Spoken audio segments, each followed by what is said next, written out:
시간을 좀 많이 써봤고요. 후딱 볼게요. 포인트만 보겠습니다. 포인트만. 이제 우리 전에 했던 주어 동사 스위치 파트에서 이제 쭉 이제 추가로 이제 문제를 냈습니다. 2차적으로 문제를 냈는데, 자 일단 여기 언더거스에 밑줄 쳐져 있죠? 우리가 기존에 내신 대비 때 배웠던 방식 그대로 진행을 하면 됩니다. 자 동사에 밑줄이 쳐져 있다면 일단 동사 자리가 맞냐 아니냐 이걸로 시작을 하라고 했어요. 그래서 얘가 동사 자리가 맞는가? 일단 앞에 in order to로 시작을 하고 있죠. 투부정사가 나와 있어요. 첫 문장에. 그러면 콤마 찾으십시오. 콤마. 여기 콤마 나와 있죠. 그래서 여기까지 묶어버리면 뒤에 나와 있는 it라는 녀석이 주어라는 걸 알 수 있습니다. 뭐 뒤에 뭐 어쩌고저쩌고 나왔잖아. 다 필요 없어요. 그냥 얘가 주어야 얘가. 자 it가 주어이기 때문에 당연히 우리가 3인칭 단수형을 써야 돼서 s 붙은 거 확인했습니다. 자 스위치는 일단 맞는 거 확인했고요. 그 다음에 뒤를 보시면 some right of passage라고 목적어가 나와 있죠. right가 뭔지 몰라도 상관없어요. 전혀 상관없습니다. 왜? 일단 얘가 명사라는 건 알 수 있어요. 선생님 얘가 명사인지 어떻게 알아요? 앞에 some이 있으니까요. some이랑 뭔 상관인데요? some이 형용사예요. 형용사. 됐냐? 몇몇 right. 됐어? 그럼 일단 right가 무슨 뜻인지 몰라도 얘가 명사라는 건 알 수 있고, 명사니까 당연히 얘가 하는 역할은 목적어겠죠. 뒤에 목적어가 나왔다는 거는 얘는 무슨 형? 능동형으로 써야 된다 라는 것도 알 수 있습니다. 그래서 언더거스가 문제될 게 없다. 심지어 언더거스가 무슨 뜻인지 얘도 몰라도 됩니다. 결국에는 동사 관련된 문제는 대부분 수 아니면 해로 나오니까 시제 문제 잘 안 나온다고 했어요.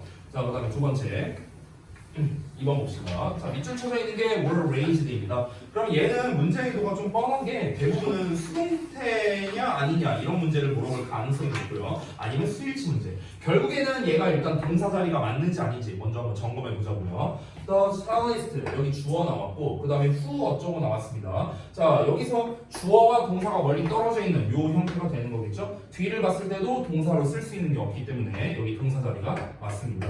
그럼 아까 말했다시피 수, 시제, 태를 신경 써야 되는데 방금 말했지만 시제 문제는 잘 안 나온다고 했어요. 웬만하면 둘 중 하나다라고 했습니다. 자 주어 자리를 봤을 때 challenged라는 녀석이 단수형으로 나와 있기 때문에 이미 틀렸죠. were가 아니라 was가 돼야겠고요. 태를 봤을 때는 지금 was raised라는 수동태로 나왔는데 수동태를 쓰려면 뒤에 목적어가 안 나와야 되는데 목적어 안 나오잖아. 그렇죠? 전치사의 명사는 목적어 역할을 할 수 없습니다. 그렇기 때문에 수동태 문제될 게 없죠. 그래서 was raised라는 형태가 됩니다. 자, 그 다음에 이어서 3번 바로 가볼게요. 자, 여기가 조금 어렵습니다. 여기가. 자, 잠깐 보겠습니다. 우리 내신 때 선생님이 정말 많이 얘기했던 건데 질문 좀 할게요. 자, 주어 동사 나오고 콤마 찍고 주어 동사 나왔어. 어법상 맞다 틀리다. 틀리다. 이거 얘기 내가 많이 했죠. 그러면은 얘를 어법상 올바르게 할 수 있는 방법이 세 가지가 있습니다. 그걸 한번 말해봅시다. 접속사고.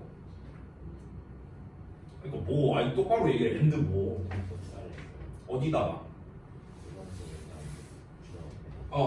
자, 요거죠? 이렇게 하면 되겠죠. 그렇죠? 이렇게 해서 하나 맞았습니다. 또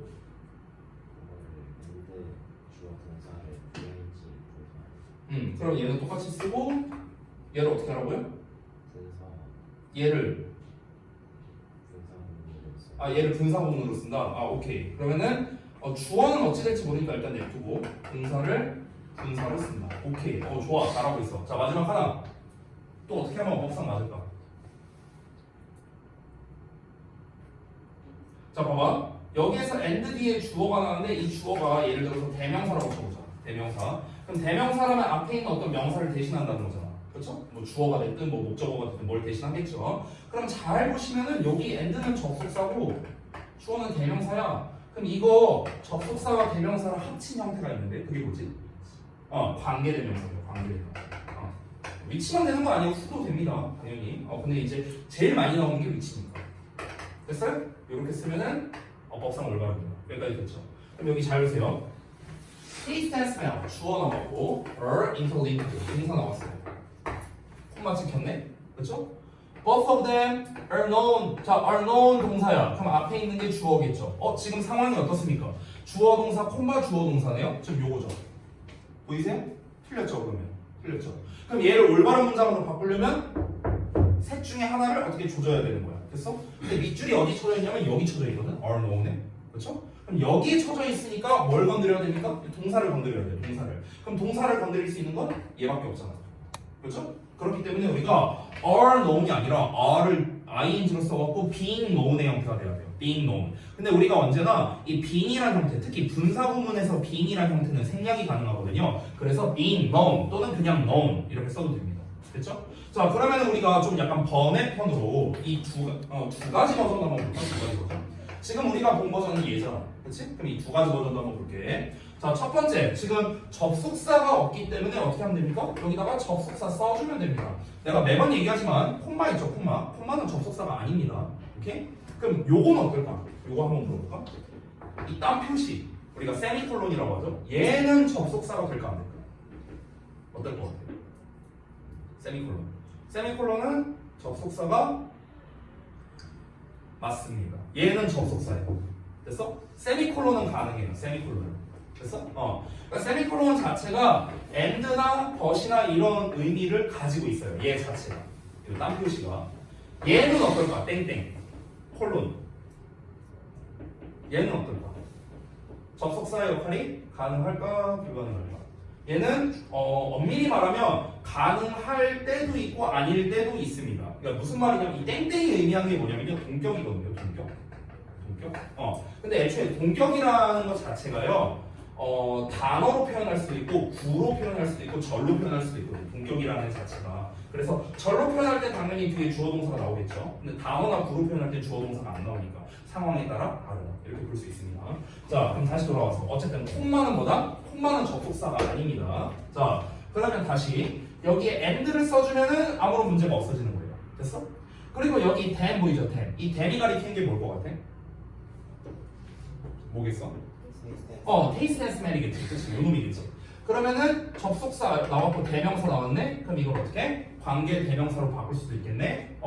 taste and smell은 사람 아니잖아. 그럼 which를 쓰면 되겠죠. 근데 which를 어디다 써야 될까? 여기다 쓰는 게 아니라 지금 then이라는 놈이 over 뒤에 나와 있잖아. 그래서 which라는 놈도 똑같이 요 뒤에다가 써주는 겁니다. but from which 이렇게 써주는 거야.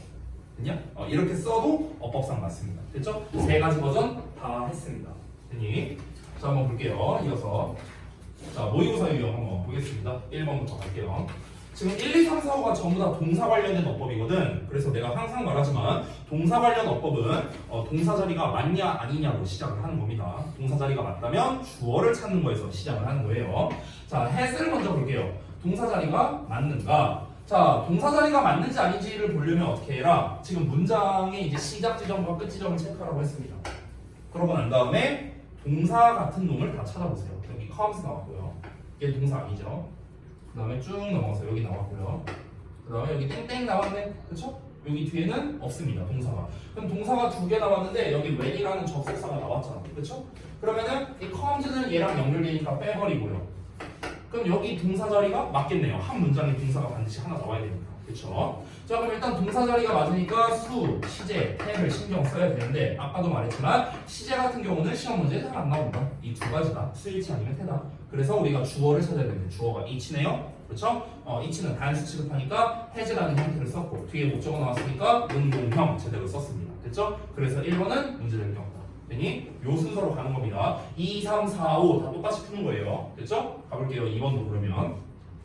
자, 2번에도 임팩트라고 나왔는데 지금 동사를 보시면 여기 feel 동사 나와 있고 그 다음에 see 동사 나왔는데 see는 what이랑 연결되어 있고 feel은 how랑 연결되어 있습니다. 그래서 impact라는 녀석은 동사 자리가 맞다라고 볼 수가 있죠. 따라서 앞에 있는 주어를 찾아야 되는데 지금 시작을 보면요. however 이하에 how를 시작하고 있습니다.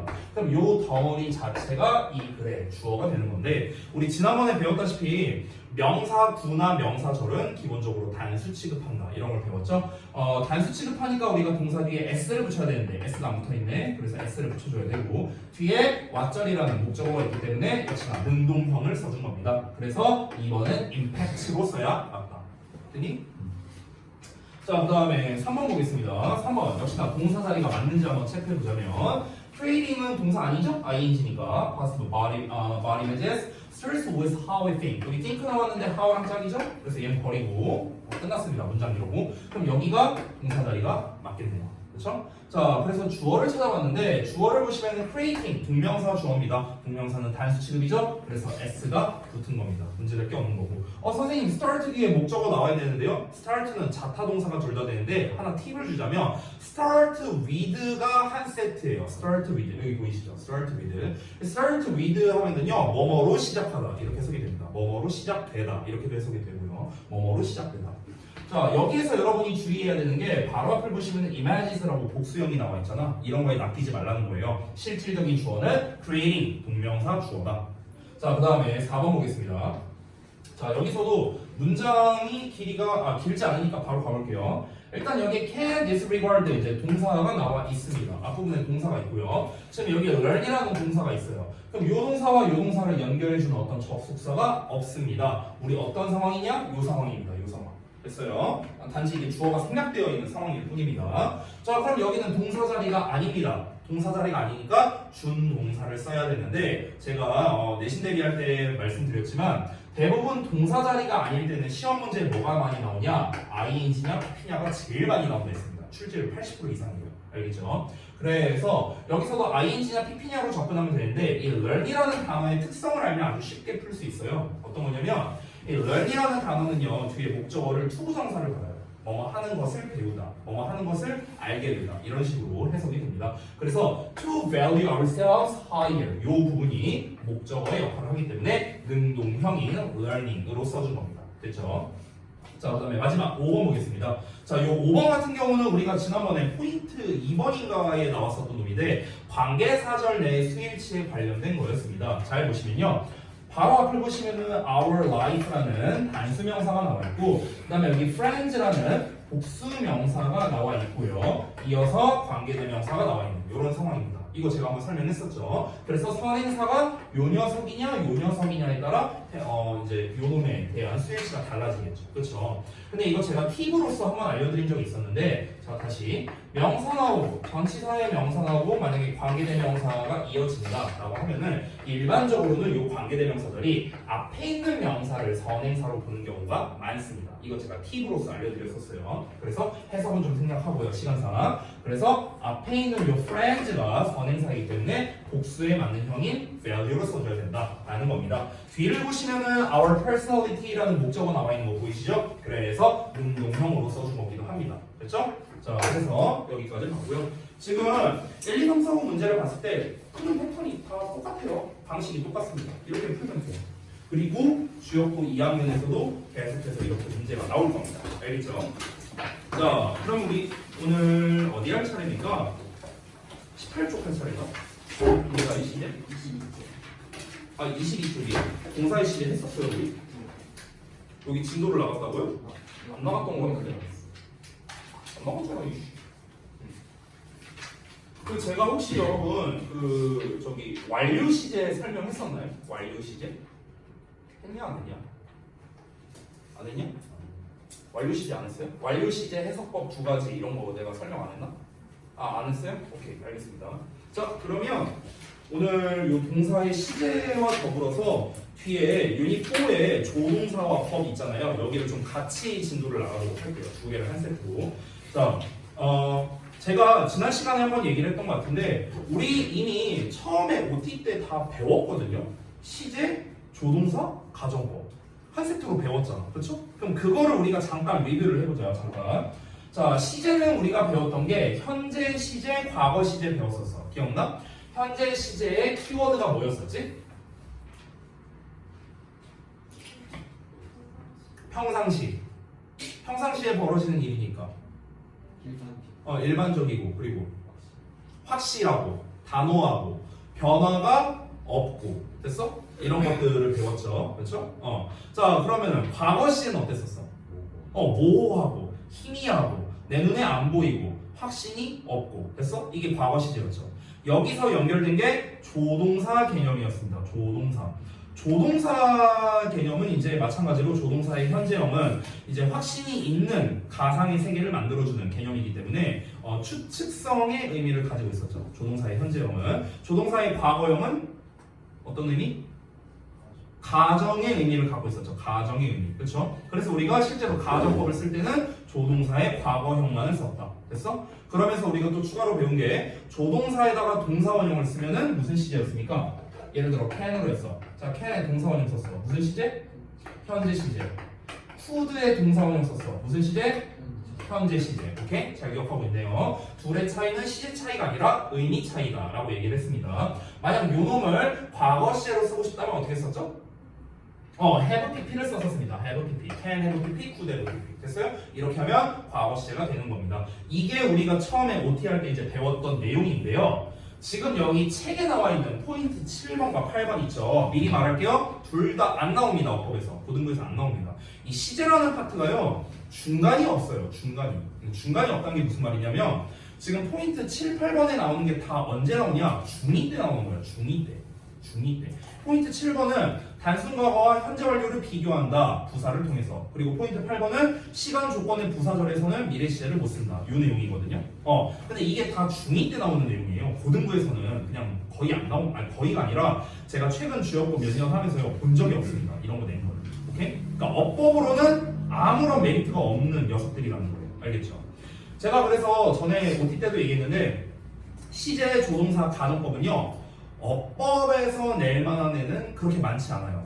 대부분 뭐가 중요하냐? 해석이 중요한 녀석들이었어요. 해석. 됐어? 가정법 같은 경우는 이제 영작으로 내는 경우도 있어요. 근데 일단 주협에서는 그렇게 선호하지 않는 것 같더라고요. 주협에서는 가정법을 영작으로 낸 경우가 일단 최근에 거의 없었습니다. 제 기억으로는 거의 없었고요.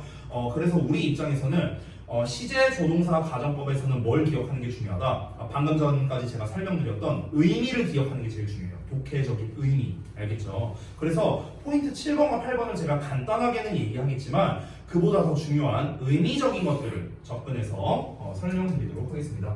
제가 시제를 첫 OT 때 설명을 했었는데 그때 당시에는 현재 시제와 과거 시제만을 알려드렸었습니다. 오늘은 여러분이 시제에서 가장 어려워하는 완료 시제에 대해서 제가 좀 알려줄게요. 완료 시제. 자, 제가 정말 최대한 간단하게 쓰고 그러면서도 여러분이 제대로 이해할 수 있게끔 설명을 드리겠습니다. 자, 우리가 흔히 완료 시제 하면은 중학교 때부터 계속해서 배웠던 게 have pp라는 녀석이야. have pp. 그렇죠? 니네가 보통 배운 거를 기억해 본다면 have pp, 현재 완료, 그래서 완료 계속 경험 결과 네 가지의 의미가 있다. 보통 have pp 어떻게 해석하냐? 뭐뭐 해왔다. 이렇게 해석 많이 하잖아. 그치? 이게 니네가 알고 있는 것들입니다. 다 맞는 말이야. 다 맞는 말인데 막상 우리가 have pp를 독해할 때 해석하려고 보면은요 올바르게 해석을 잘 못하는 그런 경우들이 많이 있어요. 게다가 아까 전에 제가 잠깐 썼었던 can에다가 have pp를 쓰면은 얘가 과거 시제라고 했잖아. 그렇잖아. 이 내용이 어디 나와 있냐면 22페이지 잠깐 펴보면 거기에도 나와 있어요. 심지어 22페이지에 표 보이시죠? 표 포인트 9번에 차장님 거기 표를 보시면 그 조동사 동사원형은 현재 시제다 나와 있고 조동사의 have pp는 과거 시제다 나와 있죠. 찾으셨죠? 그러니까 여기에도 이렇게 나와는 있어요. 그러면 내가 지난번에 설명한 거긴 한데 can have pp는 과거 시제다. 여기까지 얘기했습니다. 그럼 여기서 좀 더 근본적인 질문을 해볼게요. 왜 과거 시제를 표현할 때 왜 하필이면 have pp를 쓸까? 이유가 있을 거 아니야. 그렇죠? 이유가 있습니다. 아니 왜 하필이면 얘를 쓰냐고. 과거를 표현할 때. 우리가 알고 있는 have pp는 뭡니까? 현재 완료잖아. 뭐뭐 해봤다.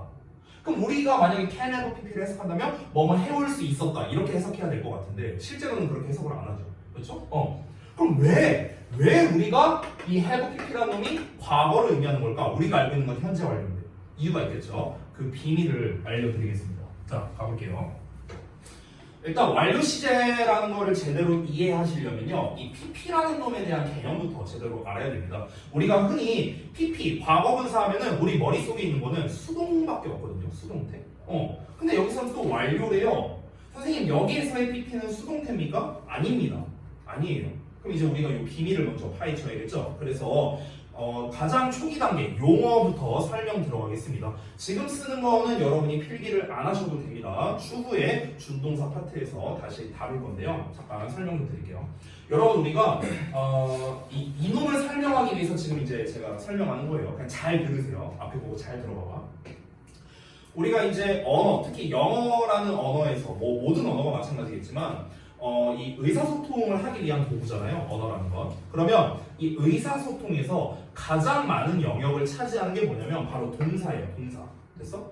여러분 이런 말 들어보셨죠? 한국말은 끝까지 들어봐야 한다. 이런 말 들어보셨죠? 왜 이 말이 나온 줄 알아요? 동사가 맨 마지막에 나와서 그래요. 우리말은. 그렇죠? 즉 동사가 맨 뒤에 있기 때문에 이 동사가 가장 많은 의미를 내포하고 있어서 그런 거야. 예를 들어볼까? 내가 예를 들어서 동사를 말을 안 해볼게. 그럼 의미 전달이 안 돼요. 내가 막 예원이 보면서 예원이 너 오늘 뭐 어쩌라고 동사를 말을 안 하니까 내가 뭘 말하고 싶은지 알 수가 없잖아요. 그렇죠? 그러니까 우리가 커뮤니케이션에서 가장 중요한 요소가 뭐냐? 바로 동사라는 거예요. 동사. 그러다 보니까 이 동사에서 우리가 이제 이 쓰임새가 워낙 많으니까 의미적으로. 그래서 이게 이제 파생이 돼서요. 어떤 개념이 등장하냐면 준동사라는 개념이 등장하게 됩니다. 준동사. 우리가 영문법을 공부하다 보면은요. 이 준이라는 말을 많이 보게 됩니다. 제가 여러 번 설명한 적이 있었는데 준이라는 게 무슨 뜻이다? 비슷하다라는 뜻이다 라고 제가 몇 번 얘기했었어요. 준 프로게이머. 프로게이머와 비슷한 거죠. 그렇죠? 거의 프로게이머급이다. 이게 준 프로게이머잖아. 그럼 준동사는요. 동사랑 거의 비슷해요. 근데 이 말을 잘 뜯어보면요. 결국에는 동사는 아닙니다. 그렇죠? 준 프로게이머가 결국 프로게이머는 아니잖아요. 그렇죠? 프로게이머급이라는 거죠. 준동사도 똑같아요. 동사급이라는 거지 동사는 아니라는 겁니다. 그렇죠?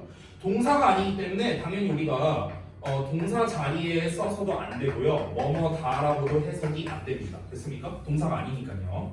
자, 그러면 이 준동사의 종류가 세 가지가 있는데 이 세 가지가 다 여러분이 들어본 녀석들입니다. 첫 번째가 부정사고요. 두 번째가 동명사고요. 마지막 세 번째가 분사입니다. 됐어? 여러분이 다 이름 들어본 놈들이죠. 여기에서 세 가지를 다 다루지 않고 요 놈만 보겠습니다. 요 놈만. 분사. 얘 때문에 설명한 거니까. 지금 여기 있는 부정사, 동명사, 분사는 다시 한번 말합니다. 전부 다 동사가 아닙니다. 동사 자리에 써서 안 됩니다. 이 분사라는 놈의 말뜻을 좀 설명해 주자면 이 분이 나눌 분자예요. 나눌 분자. 우리 분수할 때 분이랑 똑같아. 사는 말씀 사자거든. 그럼 분사라는 말을 한자 뜻풀이를 보면요. 나뉘어진 말이라는 뜻이야. 나뉘어진 말. 분사라는 말이에요. 선생님 나뉘어진 말이 뭔 말이에요? 무슨 말이냐? 동사에서 파생되어 나뉘어진 말이라는 뜻인 거예요. 됐어? 그래서 분사라고 부릅니다. 자, 여러분 잘 아시다시피 분사에는 종류가 두 가지가 있죠. 어떻게? 현재 분사가 있고 과거 분사가 있잖아. 그렇죠? 근데 여기 분사라는 놈이 이제 영어로 뭐냐면요. 우리가 participe이라고 불러요. participe. 분사를 영어로 participe이라고 하거든. 여기 part라는 단어 보여?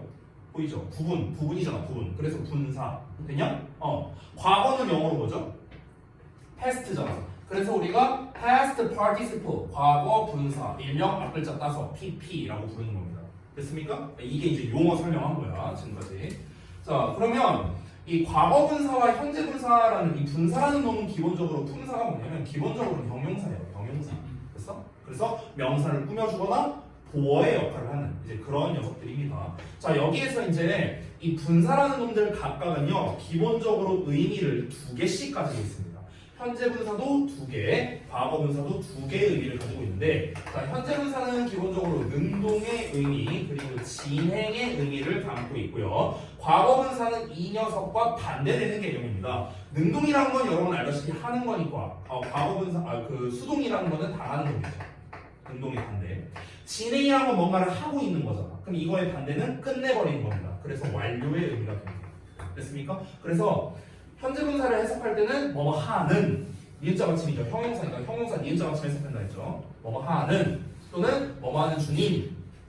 수동이라면 뭐뭐가 된, 뭐뭐 해진 이렇게 해석되겠죠. 완료니까 뭔가를 다 한. 됐습니까? 이렇게 해석이 되는 겁니다. 그래서 여러분이 이제 매번 이제 좀 많이 헷갈려하는 게 우리가 ing 하면은 머릿속에 떠오르는 게 얘고요. pp 하면 떠오르는 게 얘밖에 없어요.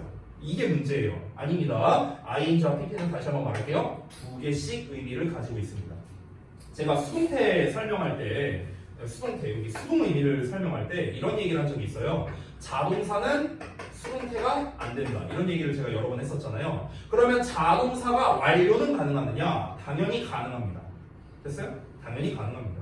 우리가 단순하게 예시만 보더라도 기억할 수 있는 게 여러분 비동사 뒤에 빈이란 형태가 오는 거 이런 거 본 적 있습니까? 아마 없을 겁니다. 왜? 비동사는 자동사거든요. 대표적인. 그러니까 수동태로 쓸 수가 없거든요. 근데 여러분 have been이라는 형태는 어때요? 많이 보지 않았어요? 그렇죠? 얘는 왜 가능합니까? 여기서의 얘는 수동이 아니기 때문입니다. 완료이기 때문에 그런 거예요. 됐어요? 그러니까 완료는 자동사냐 타동사냐가 관련이 없습니다. 알겠죠? 자, 그러면은 다시 한번 돌아가서 우리가 흔히 완료 시제라고 부를 때의 have pp, 이 pp는 바로 뭐다? 수동이 아니라 완료의 의미를 가지고 있는 pp다. 이렇게 정리할 수 있습니다. 여기까지 왔죠? 자, 그럼 이거 다 지울게요. 선생님이 어렸을 때 이 완료 시제라는 게 되게 어려웠었어. 왜냐면 우리말에 없는 개념이거든, 이게. 그래서 내가 궁금했던 건 뭐였냐면 일단 pp라는 것 자체도 난 잘 몰랐었고 왜 그 수많은 동사 중에 하필이면 have란 단어를 썼을까? 이런 게 궁금했던 거예요. 이거를 이제 제가 대학교 때 이제 공부하면서 이제 어원 같은 거 이제 파헤치면서 알게 된 게 있어요. 그걸 알려드릴게요. 자, 여러분 이 pp라는 녀석이 가지는 의미를 알려줄게요. 의미. 이 pp가 이제 완료의 의미일 때 정확하게 어떤 의미를 가지고 있냐면 과거에 뭔가를 다 했어요. 이게 pp예요. 됐어? 그래서 이름이 뭐야? 과거 분사잖아. 그쵸? 과거 분사의 의미가 뭐라고요? 완료의 의미일 때 과거에 뭔가를 다 했다. 이게 pp의 의미예요. pp의 의미. have는 뭡니까? 여러분 잘 알고 있다시피 가지고 있다잖아. 그쵸? 가지고 있다. 근데 have는 시제가 뭐죠? 현재죠. 현재. 그러니까 현재 가지고 있다. 이런 말이거든요. have pp를 잘라서 해석하면 이런 의미예요. 그럼 우리가 이 완료 시제를 배울 때 언제나 이런 그 연대표 같은 걸 보면서 항상 배우잖아요. 그럼 잘 봐봐. 여기가 현재야. 여기가 과거예요. 그럼 잘 봐봐. 이걸 쪼개서 볼게. pp는 뭐라고요? 과거에 내가 뭔가를 다 했어. 이런 상황이야.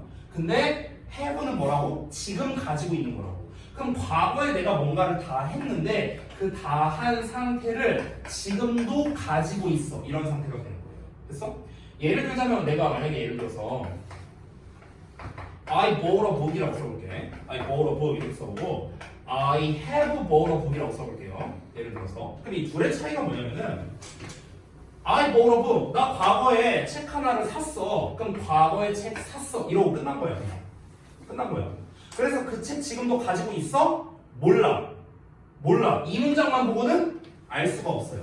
됐니? 자, 근데 have bought로 쓰면 어떻게 되냐면 나는 과거에 책을 샀는데 그 상태를 지금도 가지고 있어. 이런 말이라고.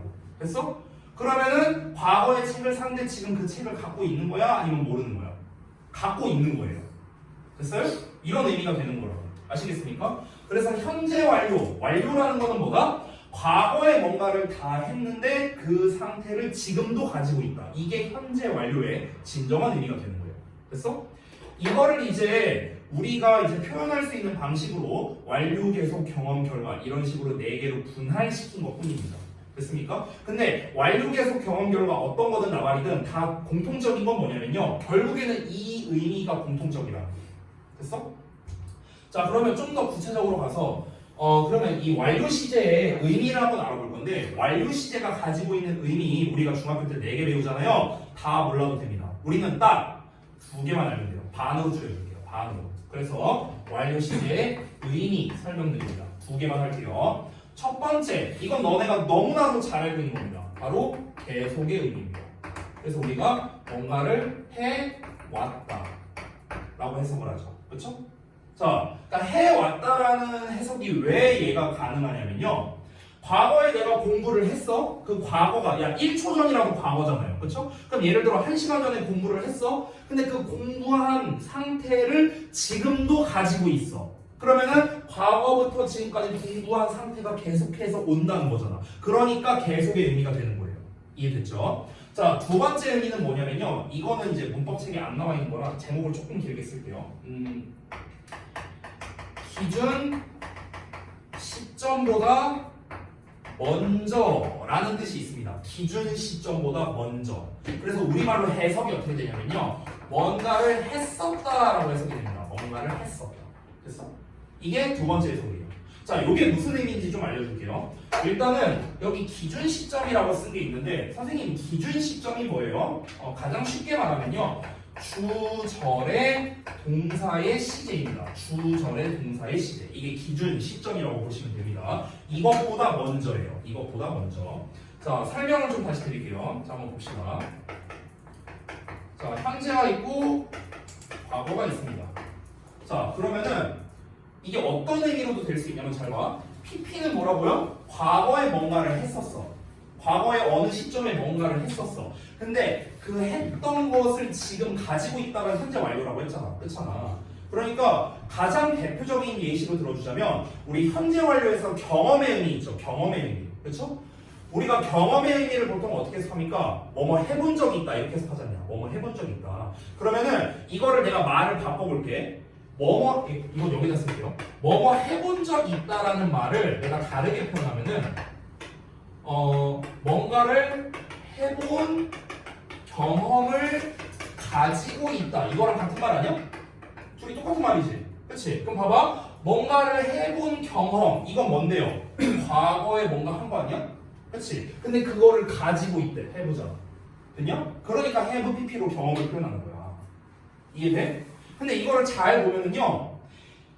지금 have pp에서 have가 주절의 동사잖아요. 그럼 얘가 기준이죠. 현재죠. 현재. 그럼 현재를 기준으로 그 이전 뭐 요때가 됐든 요때가 됐든 요때가 됐든 언제가 됐든 이런 거. 그래서 어느 과거 시점 현재를 기준으로 과거의 어느 시점에 내가 뭘 했었어 라는 의미도 된다는 거야. 그게 바로 뭡니까? 방금 전에 말한 경험의 의미가 되는 거예요. 경험의 의미. 대표적인 게. 됐니? 그래서 정리하자면 완료 시제가 가지고 있는 의미는 두 가지입니다. 첫 번째, 과거부터 지금까지 뭔가를 꾸준히 해오고 있다는 이런 구간의 개념.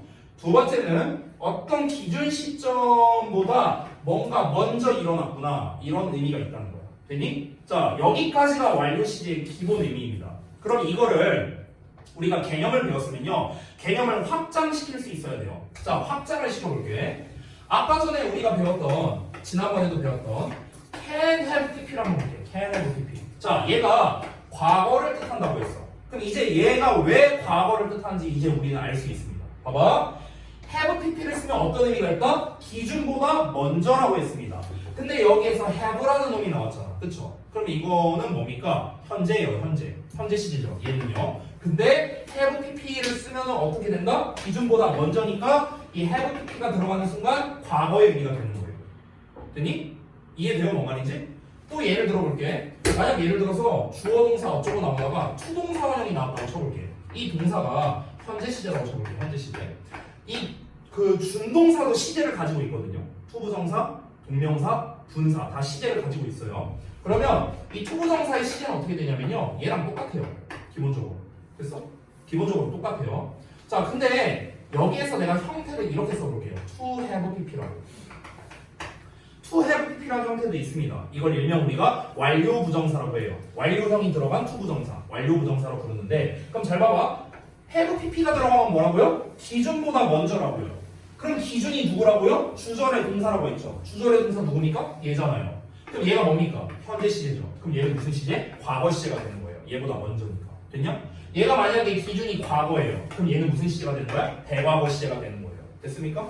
이해됩니까? 다시 한번 정리합니다. have pp라는 개념은 뭐라? 뭔가를 해왔다 또는 기준보다 먼저다. 됐니? 이 두 가지. 이걸 아는 게 훨씬 중요합니다. 이거에 따라서 해석이 달라지거든요. 됐어요? 우리가 이런 경우가 있잖아. 우리말에서도 되게 시제를 다르게 쓰는 경우가 굉장히 많은데요.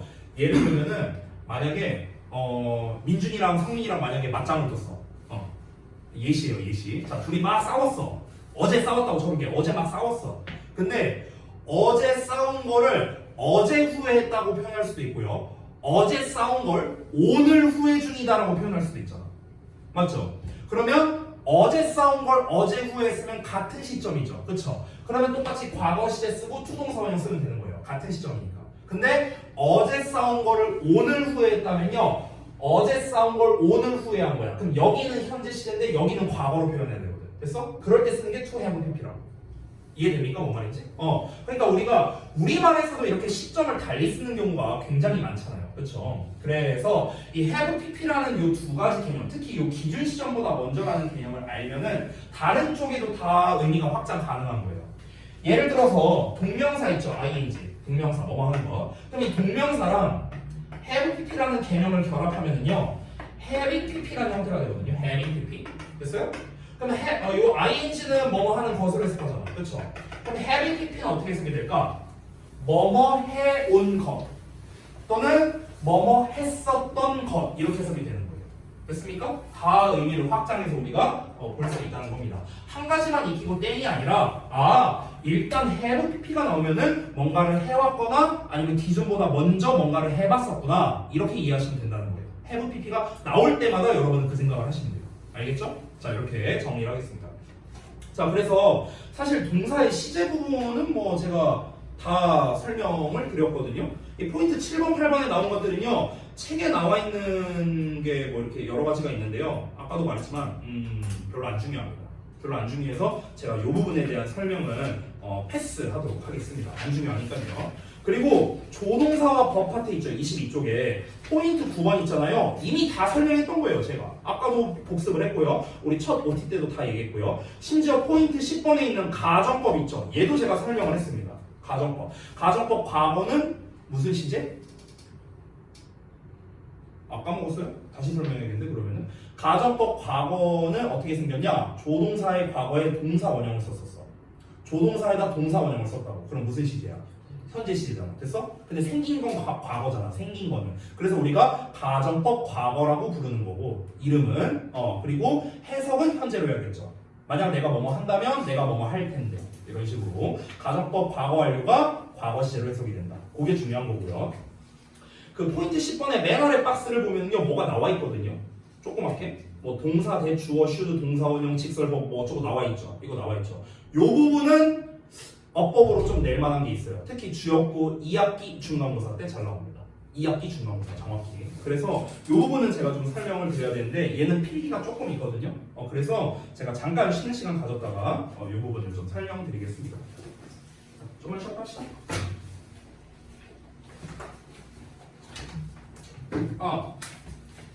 단어 시험 봐야 돼요. 우리 세 분. 누구였지? 서현이랑 저기 성민이랑 그다음에 승민이었나? 맞나? 그냥 바로 보시고 여기 뒤로 좀 주세요. 보시고 그 답지 여기 앞에다가 줄게요. 이거 보고 채점하시면 됩니다. 끝나고 쉬시면 돼요.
지도적 방 다섯 개 드릴 때 그냥 그니까 겁나 쉬운 방을 다섯 개 드릴 때 240, 220몇 대 이상 와 자살해야 돼 진짜. 내용생 시험 틀리기 다 써야지. 돼지고가 열리는 경우는 여기 내가 있죠. 너무 쉬워. 그 물리도 나왔다며.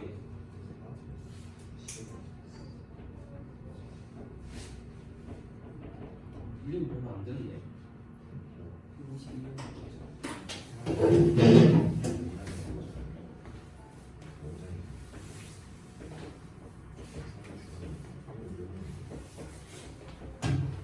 니네 외대국어 나왔는 거니? 내고생 외대국어. 뭐하는 새끼야? 내고생 외대국어.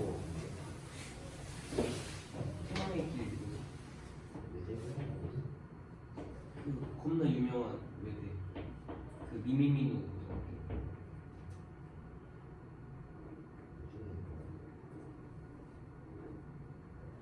어디였지? 용인이 있어요. 외대국 엄청 유명해. 거기서 여기까지고.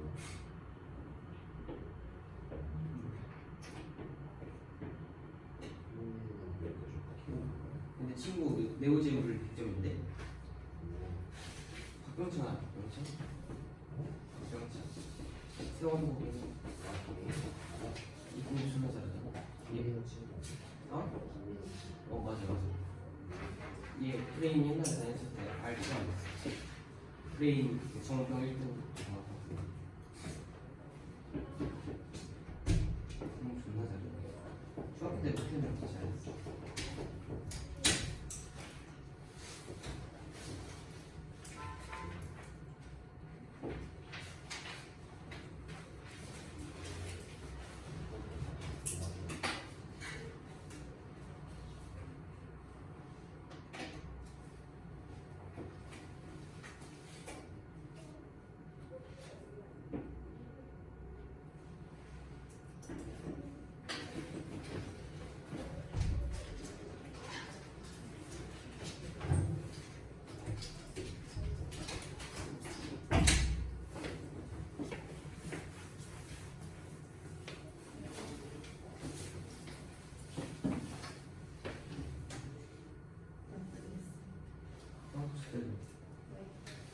승리 그거 알잖아.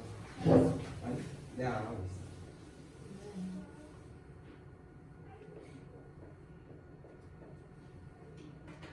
세상을로.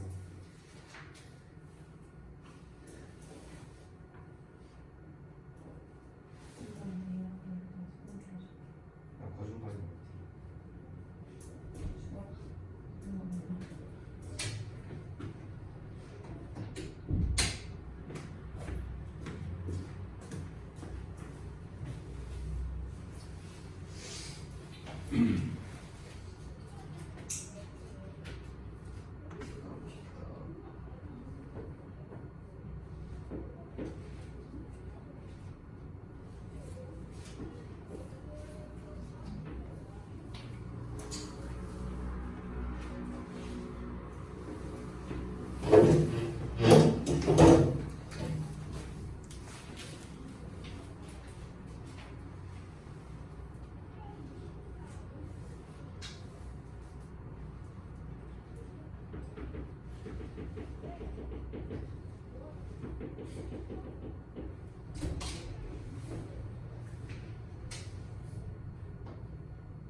아우 강의실에 딱 들어왔는데 이게 뭐 냄새가 나냐, 뭐 이렇게 한 냄새가 나는 거냐. 아 정말. 자, 다음 시험 그 본 거 좀 보자. 결과 좀 보자. 어떻게 봤나? 결과 좀 써. 이제 봐봐.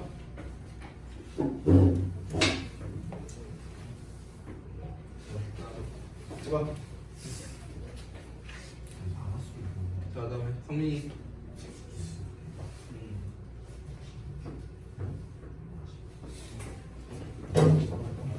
자, 요거 설명 마저 하고 편집 검사할게. 자, 봅시다.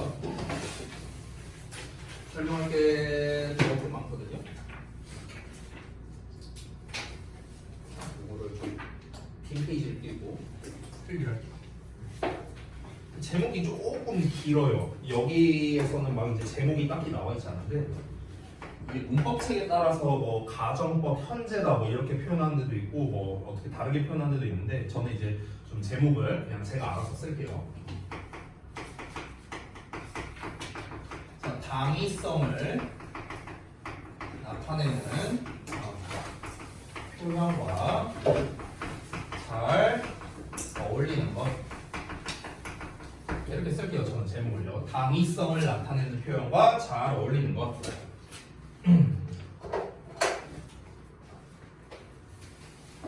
제목을 저렇게 써주세요. 자, 여러분의 국어 능력을 평가해 보겠습니다. 질문. 당위성이 뭐예요? 옳고 그름이요? 해야 한다. 네, 당위성이라는 거는요, 마땅히 해야 함을 말하는 겁니다. 마땅히 해야 함. 이걸 당위성이라고 하는데 좀 더 쉽게 표현하자면요, 기왕이면 뭐뭐 하자 이런 느낌이야. 기왕이면 합시다. 이게 당위성의 표현입니다. 기왕이면 하자. 됐어? 그러니까 우리가 해야 한다라는 표현이 있잖아요. 해야 한다. 이건 안 써도 되는데 뭐뭐 해야 한다라는 표현이 영어에서 많이 쓰이는 게 5가지 정도가 있거든요. 5가지. 5가지인데 니네 얼마나 알고 있는지 한번 볼까? must, should. 그래, 여기까지 나와야 돼. 또 have, 뭐 pp, have to. 자, 여기까지 나왔어요. 자, 2개 더 있어. 혹시 알아? 잘 몰라? ought to라는 표현도 있어요. ought to. 이런 표현도 있고요. 그리고 had better라는 표현도 있습니다. had better. 선생님, had better는 뭐뭐 하는 편이 낫다 이거 아니에요? 이렇게 알고 있죠? 아니에요. 아니에요. 뭐뭐 해야 한다에 가깝습니다.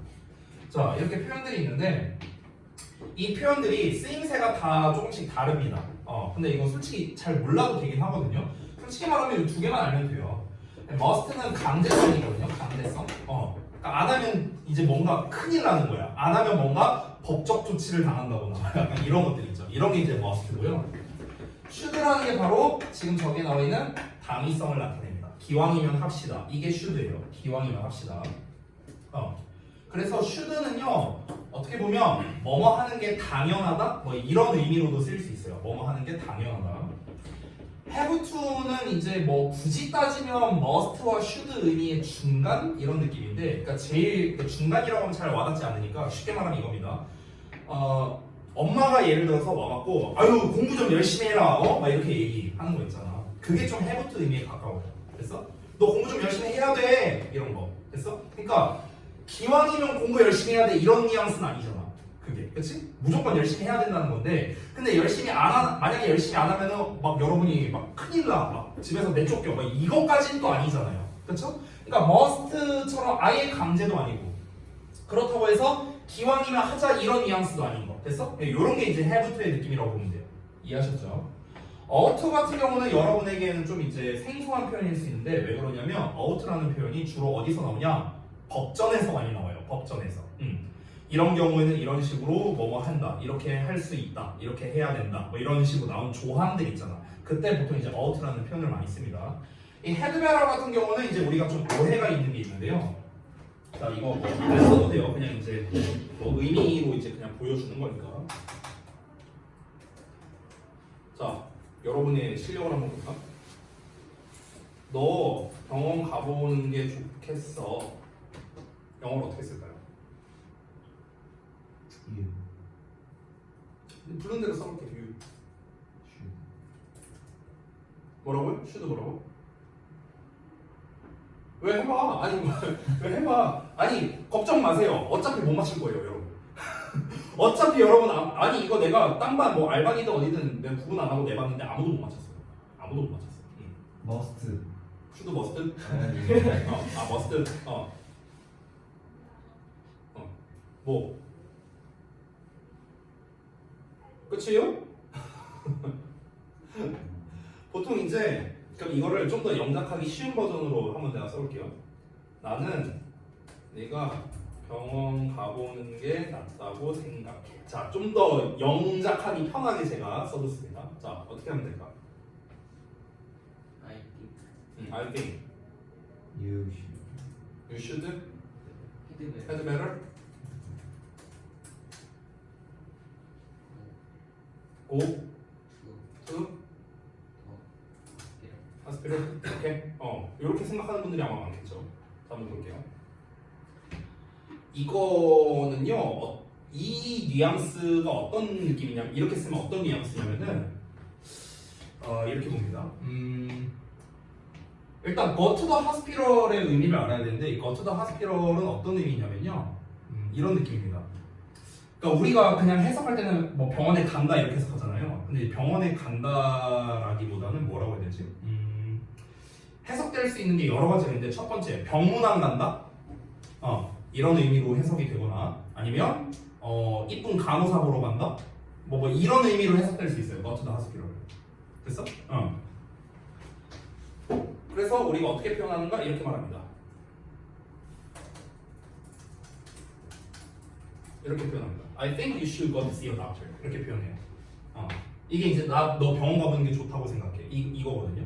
그럼 보면요, 여기서 뭐뭐 하는 게 낫다라는 표현이 우리가 보통 이걸로 많이 알고 있잖아. had better. 그렇죠? 근데 지금 딱 이 말투를 보면은요, 어떤 느낌, 어떤 사람끼리 대화하는 느낌일 것 같아요? 이제 위아래 사람일까, 아니면 친구 사이일까, 아니면 뭐 부모 자식 간의 관계일까, 뭐 어떤 느낌인 것 같아요 지금? 친구끼리 얘기하는 느낌이 들지 않아요? 그렇죠? 그러면 대등한 관계에서 지금 얘기하는 걸 거 아닙니까? 근데 우리가 헤드베러라는 표현 자체가 애초에 대등한 관계에서 쓰지가 않아요. 윗사람이 아랫사람한테 말할 때 쓰는 게 헤드베러 느낌이고요. 약간 좀 뭐랄까, 이 베러라는 표현과 좀 어울리진 않게 약간 갈구는 느낌이에요. 헤드베러는. 그러니까 약간 이런 느낌이야. 어떻게 보면 되냐면 이제 만약에 예를 들어서 지민이가 독감에 걸렸어. 독감 걸려갖고 막 이제 콜록콜록거리면서 와. 얘가 계속 콜록거려. 수업하는데 방해되게. 그래서 내가 얘기합니다.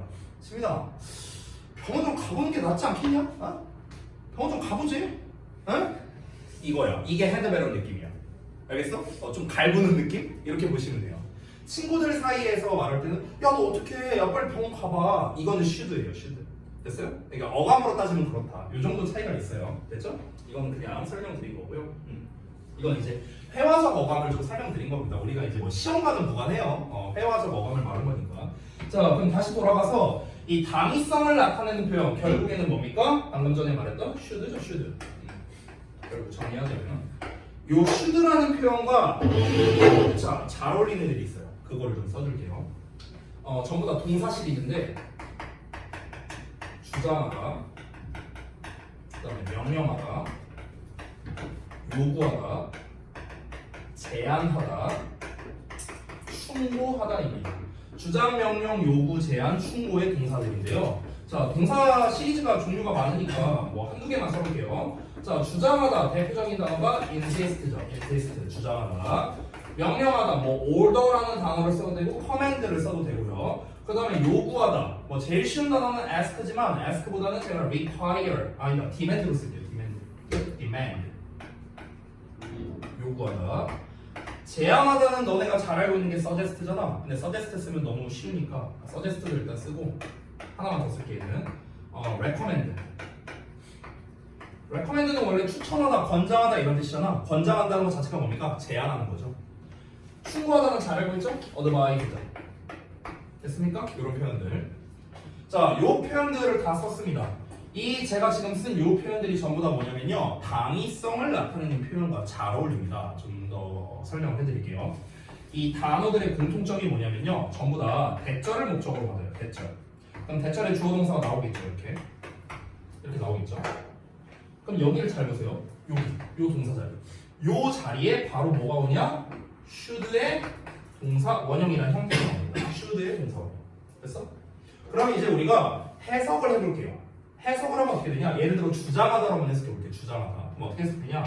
얘가 뭐뭐 해야 한다고 주장한다. 이렇게 되는 거야. 됐어? 그러면 해야 한다라는 말과 주장한다는 말이 되게 좀 잘 어울리지 않아요? 해야 한다고 주장한다. 나는 얘가 뭐뭐 해야 한다고 주장했어. 나는 얘가 뭐뭐 해야 한다고 내가 명령했어. 얘가 뭐뭐 해야 한다고 요구했어. 얘가 뭐뭐 해야 한다고 내가 제안을 했었고, 얘가 뭐뭐 해야 한다고 충고해줬어.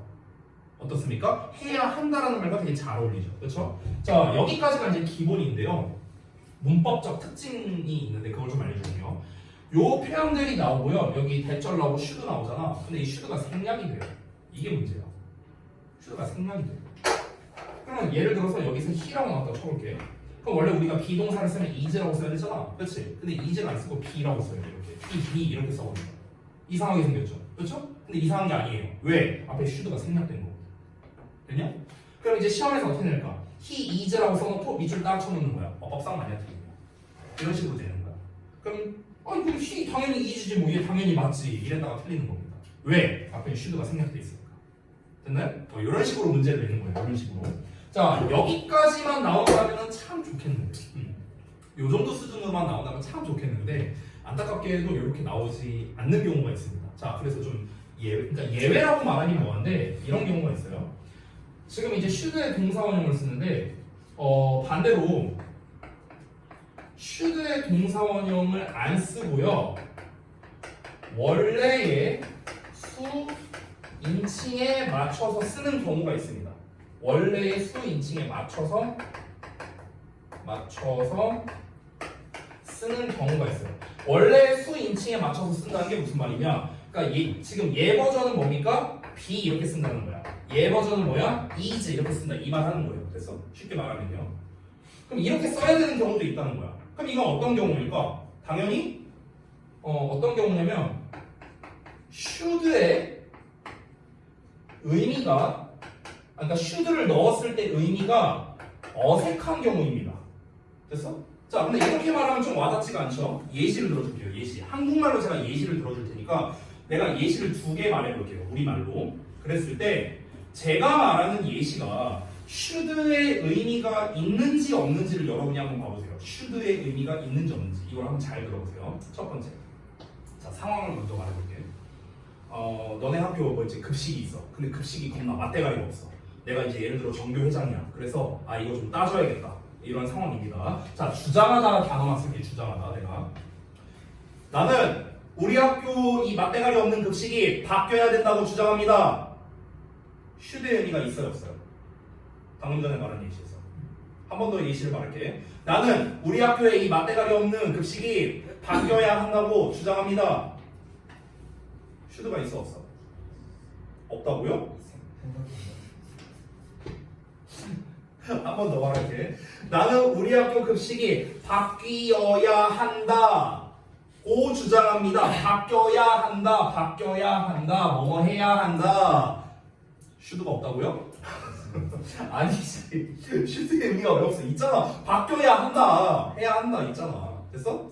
방금 전에 말하는 내용은 뭡니까? 뭐 해야 한다라는 의미가 있는 거예요. 됐어? 그러니까 우리가 어떻게 써야 돼요? 대절에 동사 원형으로 써야 되는 거야. 됐니? 그러니까 바뀌어야 한다. changes가 아니라 change. 동사 원형으로 써야 된다고. should change. 됐어?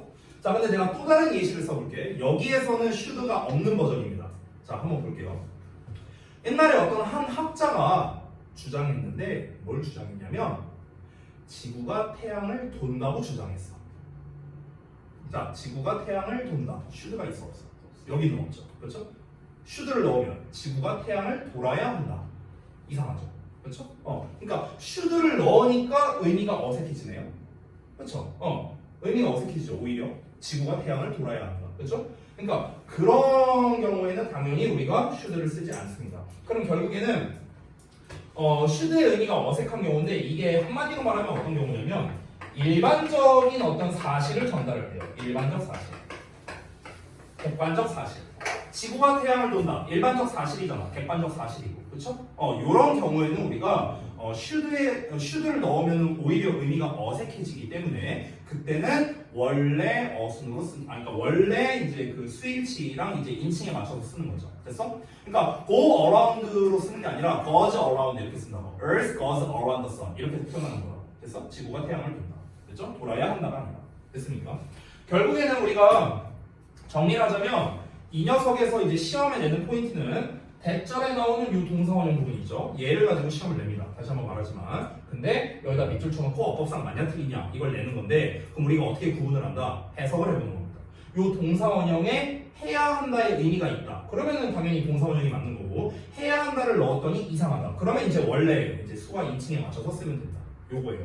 제가 아까 전에 구체적으로 뭐라고 했냐면 주역고 2학년 2학기 중간고사 때 요 관련된 문제가 잘 나온다 이런 얘기를 했었죠. 왜 그러냐면 지금 일단 주역고 역사상 일단 3년 동안 그러니까 여러분 1년 선배, 2년 선배 요 3세대 요 3세대가요 교과서 시험 범위가 다 똑같았어요. 그래서 내가 작년에도 여러분 교과서 시험 범위를 예측할 수 있었던 겁니다. 범위가 똑같았거든. 작년에 1, 4, 7, 10과 나왔거든요. 그렇죠? 그리고 작년 2학년 그리고 재작년 2학년 둘 다 시험 범위가 교과서 기준으로 동일했습니다. 올해도 동일할 가능성이 높거든요. 그러면 그 2학기 중간고사 때 그 2과 3과가 냈던 걸로 기억해요. 0, 2, 2과 3과 이렇게 냈었거든요. 근데 그 2과였나 3과였나 아무튼간 그 뭐 음식에 관한 뭐 어떤 역사에 대한 이런 얘기가 나오는 그 교과서 지문이 있어요. 거기에 요게 나와요. 요 내용이 나와. 그래서 어법 문제로 나오곤 했었습니다. 작년에는 안 나왔어요. 근데 작년에는 왜냐? 재작년에 나왔었거든. 재작년에 이걸로 나왔었어. 그래서 작년에는 안 냈더라고. 그럼 올해는 낼 가능성이 있지 않을까요? 그렇죠? 그러니까 보통 이제 주역이 항상 2년 사이클로 가는 경우가 많아요. 특히 어법 문제 같은 거 낼 때. 그러니까 전년도에 냈던 걸 잘 안 내려고 하더라고요. 그래서 2년 사이클로 가거든. 그래서 올해는 얘가 나올 가능성이 있어요. 2학기 중간고사 때. 여러분 당연히 2학기 되면요. 이거 100% 까먹어요. 2학기가 뭐야? 다음 주까지 갈 것도 없어. 내일 되면 까먹을 거야. 근데 이제 여러분 제가 이제 노리는 건 뭐냐면 이제 어차피 이 설명을 여러분이 2학기 때 한 번 더 듣게 될 거거든요. 무조건. 그러면은 그때 로이쌤이 이거 설명을 했었는데 하면서 여러분이 기억해주면 좋겠다라는 겁니다. 그래서 한 가지만 기억해주세요. 해야 한다가 잘 어울리면 동사원형, 해야 한다가 안 어울리면 원래 알던 대로 쓴다. 됐어? 이것만 기억하면 돼요. 이것만 기억하면 돼요. 알겠죠? 자, 그래서 사실 22페이지에 있는 조동사와 법까지 설명을 다 드렸고 끝이 났습니다.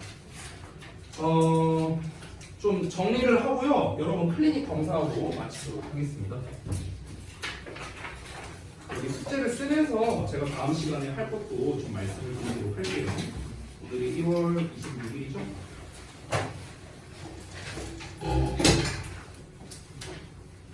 자, 숙제는요.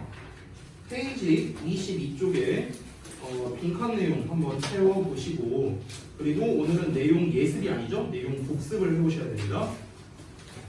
다 지난번에 했고 오늘 했던 내용이니까 그리고 23쪽부터요 25쪽까지입니다. 여기까지 우리 또 하던 대로 구문 분석과 해석을 하시는데 늘 말하다시피 이제 모의고사는 아니고요. 그리고 문제 다 풀고 그 단서에다 표시하는 거 있죠? 우리 색깔펜으로? 그거는 똑같이 해주시면 됩니다. 채점하고 질문할 거 체크까지 다 하시고 채점, 질문 체크. 그리고 다음 시간에는 뭘 할 거냐면 여러분이 이제 문제를 막 열심히 풀어왔는데 제가 이제 개념 설명을 좀 위주로 하다 보니까 이제 여러분 문제 해설을 좀 많이 못 해드렸어요. 원래 오늘 할까 했었는데 이 동사랑 그러니까 우리가 시제, 조동사, 가정법 이게 한 세트라고 했잖아요. 그래서 그 한 세트를 한 방에 하는 게 좋아갖고 그래서 이제 오늘 개념 설명을 다 했습니다. 다음 시간 그 다음 파트가 능수동 파트거든요. 근데 능수동 파트는 좀 할 게 많아요. 워낙 중요한 파트여서. 그래서 일단 다음 시간에 만약 일단 이제 시간을 봐서 우리가 이 문제풀이에 대한 해설이 좀 빨리 끝난다면 그러면 제가 문제풀이 해설을 하고 그 다음에 쉬는 시간 후에 이제 능수동을 할 거고요. 만약에 문제풀이가 시간이 좀 오래 걸린다 그러면은 이제 문제풀이만 이렇게 좀 진행을 하려고 합니다. 그래서 다음 시간에는 문제풀이 할 때는 제가 촬영을 안 할 거기 때문에 보강하는 데 있어서 좀 애로사항이 있거든요. 만약 결석하면은. 그러니까 다음 주 금요일 날은 가급적 결석을 좀 안 해주셨으면 좋겠습니다. 알겠죠? 그래서 다음 시간에 제가 만약에 어디 할 차례냐라고 물어보면은 유닛 1번부터 유닛 4번까지 이제 문제 해설 해주시기로 했다 또는 개별 첨삭 해주기로 했다 이렇게 말씀해 주시면은 되겠습니다. 됐죠? 자, 고생들 많이 하셨고 우리 또 클리닉 검사만 하고 마치도록 하겠습니다.